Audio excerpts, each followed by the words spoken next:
All right, we got to do it. We got to talk about her. Cathie Wood, let's do it. Let's get it done. Let's have a conversation. ARK Innovation Fund is a fund that I looked up to for a very long time, and there's no reason I should not look up to it anymore outside of the fact that they sold my favorite stock, Palantir. But ARK Innovations Fund is struggling right now, and I'm going to go to the video right now to kind of show you what I mean by ARK Innovation struggling. Because it is struggling. And I think it is important to kind of just talk a little bit about why it's struggling. Main area here, $41.08. After hours, it hit around $39.81, as you can see, because some stocks really hit the gutter, and then it shot back up to 41 at 8 p.m. But it was a little bit rough today for ARK. So now, why did this happen? So Unity stock, which is one of Cathie Wood's biggest holdings, that happened to it. It was at 48.14, went down to 31.98. They had really bad guidance numbers, and that it made Wall Street not happy. In this market, if you're putting up bad guidance numbers, it's not going to go well. Unity is one of the stocks that is held in every single one of the ETFs on ARK. There's 6 of them. Palantir used to be the one stock in all 6 of them. Now it's Unity because she liquidated Palantir. Unity, she has about 6 million shares, $314 million. Now, what is her average cost price? I'm not exactly sure of, but the max round Unity, 195, it has to be somewhere in the hundreds. I mean, that's ultimately when she was buying it around this time, and Unity has fell pretty badly. So Unity, right? That stock collapsed pretty badly, so ARK is down probably, at least 50 to 60% on that money. That's 4% of the fund, which means if you lost how much did she lose? You lost after hours almost 15% on that. Then it's a big hit on the fund if 4% of the entire fund is a stock that loses 15%. Then you've got Coinbase, which also got hit pretty badly.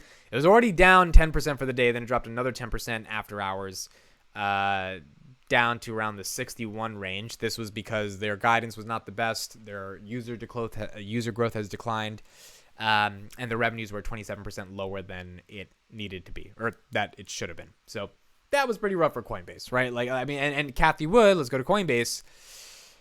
Coinbase, she has 4 million shares of. She was buying this bad boy deep in the 200s, probably has been averaging down in the 100s, but I mean, most likely her average has to be in the high 180s, 170s, around that range. So Coinbase is pretty rough. That has been hurting Cathie Wood. And then from last week, I mean, this one was bad. Teladoc, I mean, we talked about it, but goodness gracious, it's like she can't get it's to the point where you just feel bad that you can't feel like, why is this like, it's at $60. It was at almost 400 at one point. That's when Cathie was buying it, and then it dropped another 50% to $33. It's at $29. It's down 80% over the past year. Max from IPO, it's up 6% from 2015. In 2015, it was $28. Look, the height of it, we were at February 19th, $292, and we're going down, and it's just down. Now at $29. So these are the stocks that have been hit the biggest for Cathie Wood. We've got the Coinbases of the world, the Teladocs of the world, the Unities of the world. And then on top of that, you've got stocks like Zoom and Roku that aren't doing amazing, right? Roku is down pretty hard. It's down below 80 or 90 as well. Yeah, it's close to the 80 range. Their earnings weren't that amazing either. So, but any earnings that are even amazing in this market can't really save you from what's going on. So, I guess what I wanted to talk about here is just the nature of what I think is going to happen to the fund. This is not a video to dunk on Cathie Wood. This is not a video to say she's bad. This is a video to sort of say that her fund ultimately picked some of the most speculative assets on the market. What is speculative? Speculative is a company that's not making profit, that is only going for growth, which means they have to forget about profits because they have to go get market share. This is something like more of like a Spotify type of company that's like exclusively, let's get more users, forget growth, which means the margins are not going to be the best, even if they have free cash flow. This is obviously a company like Coinbase that's like, if we can get all these users and crypto explodes and we're the place where crypto is happening, the profits will come 5 years from now and those profits will be gigantic. So it's companies that really are focused on different things, but they're taking bets on how the world will be 5 years from now. And that fundamental assumption that grounds the nature of the ARK Innovation ETF is, I think, the mystique around the ARK Innovation ETF. It is it's what got people attracted to it in the first place. I mean, to be honest, for myself, it's what got me attracted to it in the first place. The idea that the world was changing, that innovation was happening at exponential levels, that markets, including innovation, were at the hundreds of trillions, and this is the stuff, the research that has come out of the ARK Innovation Fund. For a 24-year-old like myself, it's obviously more exciting, especially as someone who's into taking risks. And I'm sure for people who are older than me as well, it's an exciting endeavor to just bet on this idea, this concept. The problem is the market has not caught up to the level of innovation or growth that Cathie would believes is happening in some of these companies for two reasons. The first reason is the obvious one. Some of these companies might not be as innovative as she says they are. And if that's true, then that's just, believing someone who is wrong at the end of the day. If you bought into the vision about Roku or Coinbase or Zoom and they don't turn out to be the next Amazons and Teslas of the world, then at one point 1 + 1 = 2, right? You can only tell a good story insofar as your story actually has the ability to get people to care about the narrative that grinds the thesis of your story, and that narrative has to have logic to it. That narrative has to have, it's this idea of you can be super creative and have a vision, a dream, but if you don't have the analytical capabilities to execute on that dream, meaning, okay, you want to go be a billionaire entrepreneur, you want to go start a startup, how do you do it? There's the day-to-day and there's the macro level vision. If you don't have the analytical portion, your creativity will never thrive because there's nothing to actually get that creativity to become creative. And same thing if you're super analytical, but you don't have a big dream, big vision, you can't really execute anything that leads up to anything. I think Cathie's at this point where it's very creative, very storytelling, very little analytical explanations for why buying something like Skills, SKLZ ticker symbol, or buying something like Robinhood, or buying something like, I don't know, there's buying something like Teladoc. It's like there is a story there, but is the story really backed up by at the point where Teladoc, writes off $6.6 billion because they paid 700% more than they should have for an acquisition? Is did you really do research into the analytical nature of the company, into what management was doing? Maybe you did, maybe you didn't, but nonetheless, the story is suffering of ARK Innovation because of these drawdowns. So that's the first reason. I know that was a little bit of a rant, but that was the first reason, that some of these companies are just not innovative.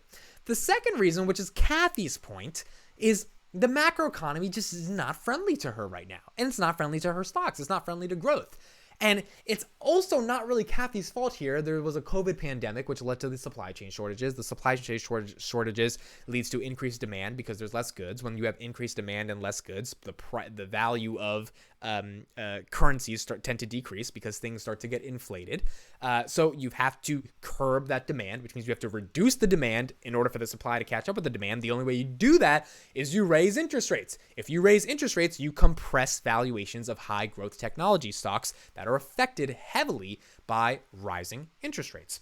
Well, if that happened, which it has, and it is currently happening, and inflation is not going down. In fact, it's here to stay, likely for the next 6-7 months, at some unprecedented levels, even if it's not growing at the level it was growing last year, then growth stocks are not going to benefit from that. And I think Cathie's whole point is look, if that's the case, then you can't blame me. These are stocks that I do believe are going to win in the future. I just picked them at a wrong time, which means you kind of can blame her because you should have seen this coming, right? But it's also well, she stuck to her thesis that these stocks are going to win. It's just the wrong time for these stocks to ultimately play out and for them to win. So it's such a unique conundrum she's in, because one can legitimately argue that if the Fed had not pumped the economy with $7 trillion of liquidity in 2020, and 2021, essentially to stop people from, because we didn't know what was going to happen. It's you can blame the Fed, but you also can't blame the Fed. It's it was an unprecedented global pandemic. Tesla might not even have risen as hard as it did, right? Tesla went up 17x from November 2019 or something, or 20x. It went up a lot. If the Fed didn't pump $7 trillion of liquidity and give a stimulus, would that have happened to Tesla? I don't know. Maybe, but maybe not. And if Tesla's the only thing that gave ARK's name, which is true, to be honest, then it's a question of like, well, if the COVID never happened and the Fed never pumped liquidity, would any of these names have gotten that high? Probably not. I mean, the entire trajectory of the market would have changed, which means if that's the case, whatever goes up must come down, right? Like valuations are not going to be that inflated forever. And there's some stocks that Cathie's been buying that just have gone back down, and she doubled down on her conviction versus recognizing when it's time to do a Bill Ackman and be like, yep, this is wrong, or do a Palantir and liquidate $400 million. Nope, this is wrong. But she stayed true to her conviction and just said, we're going to double down on these stocks, even though it was obvious, or it should have been obvious in hindsight. It's easy to say it's in hindsight it's obvious, but when you're a fund manager, you get paid for like kind of predicting what's going to happen in the macro. And if you watch some of her In the Know podcast that ARK puts out, back in December, she had a very aggressive and serious tone that says things will come better. We're in this deep value. I'm going to give you 40% CAGR year after year. And now her tone when she talks is a little bit different. It's more like, hey, the market doesn't get it. And it's just like, well, you can't say the market doesn't get it. You can't just be one person against the entire world saying that they don't get it. Because there is a logical argument for why interest rates have to go up to curb inflation. And that means that growth stocks are going to get hit right now. So it's a unique conundrum that she's in. And I guess the point of this video is to discuss and analyze why she's in this conundrum, not make fun of her, not kick someone when they're down. These are real companies doing real things that are just not getting the love that they deserve because of what's going on in the macro. These are real people's money is being lost in these companies. I lost $1,000 on ARK. I had 25 shares at an $88 average. I sold at 48. So, this is what's happening with Cathie Wood's ARK. And I am rooting for it because I do want to see it come back, because I do want to see growth stocks and innovative stocks come back.